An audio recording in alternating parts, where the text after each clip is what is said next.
think this goes without saying that many of us would like to live in Italy, given the chance that you can even study here. From studying art in Florence or fashion in Milan, there are a lot of English programs, but you know, it can be difficult and it does have its challenges, which is why I decided to talk to Matt about the different things that he has done here. You know, being from Israel, he understands what it's like to be a foreigner in Italy and that, you know, it can't always be fun, but luckily it is a very welcoming country. I hope this video helped answer some of your questions, although I will be interviewing more people who have decided to take on the move here. So if you have any questions, please don't hesitate to ask.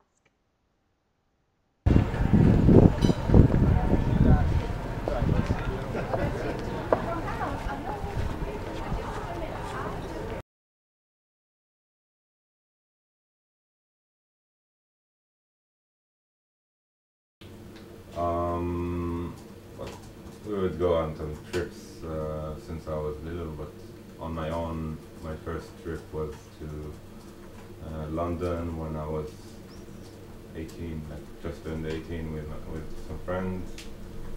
And then I had a big trip 2 years ago when I was 22 to South America for 7 months. So that was my big trip.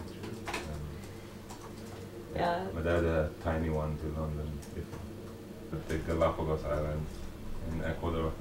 It was something like from the first thing I knew I'm gonna do in South America was that, and it was the last thing I actually did. So I started in Argentina and went all the way up 7 months, and then my last week I spent on the Galapagos Islands, which are amazing and for nature loving people, the best place in the world, because the animals they have very special animals and they are not afraid of you. They would come like touch you, the seals and Really? and, yeah, iguanas. They would come and they would just look at you like, who are you? What are you doing here?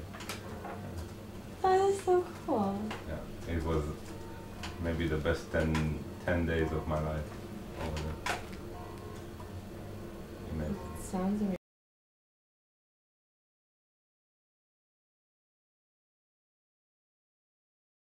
Okay.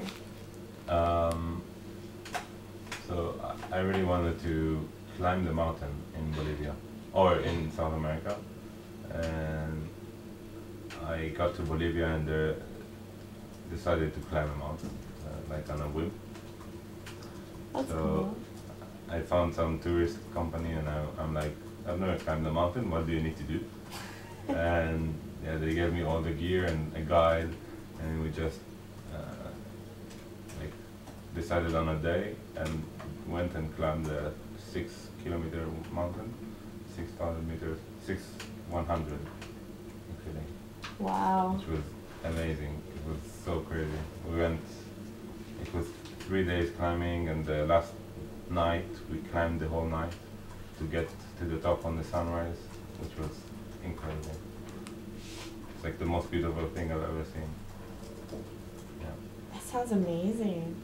Yeah, it was hard as hell, but yeah. Totally worth it. Yeah, definitely.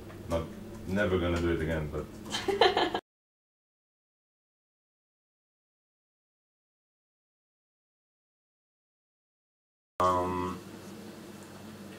first there's like a couch surfing group for finding apartments in Florence, so that's where I found my roommate, or my ex-roommate, and then we decided to look together for an apartment, and we looked for like at some websites, Italian renting or stuff like that, but eventually we found this place through the school I go to, because they have like a pool of apartments and you can contact the landlord and decide if you take it or not.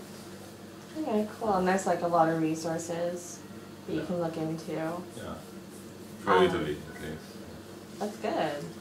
What about, if you don't mind me asking, like how much do you pay for rent on average?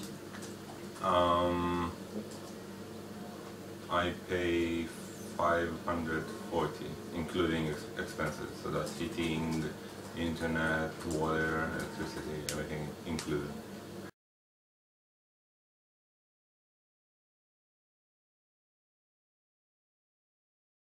Uh, no, not so much. I mean, it's close to the culture in Israel. Like the people are similar in their behavior, and yeah, you have to.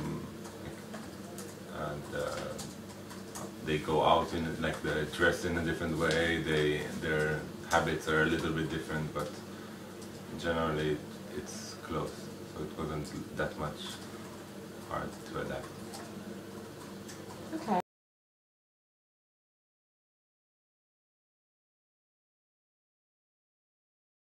Spanish made it easy to start learning because the words are similar. So Yeah. the vocabulary, I had a better vocabulary than someone who just spoke English, or not at all. So yeah, it kind of helped, but I couldn't speak anything because it's still different. Yeah. So I had to learn the basics and go through it. But I think in Florence they speak pretty good English. Like,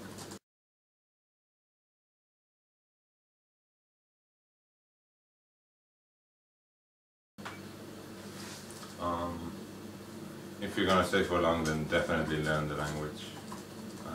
That's, I mean, it's easier to learn it if you live here, but even if you take a couple of classes just to get you started back home, it's important. And at the beginning, I would say that it's better to like get a group of friends who are also foreigners. So you're not like trying to force yourself into the Italian like circle of friends. It will eventually expand, and you would find like local friends. But at the start, I found it easier to connect with other people in my status.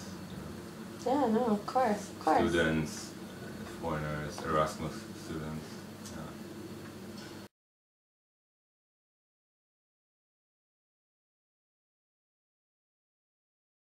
I met my roommate through couchsurfing, and she was doing Erasmus, the exchange program in Europe.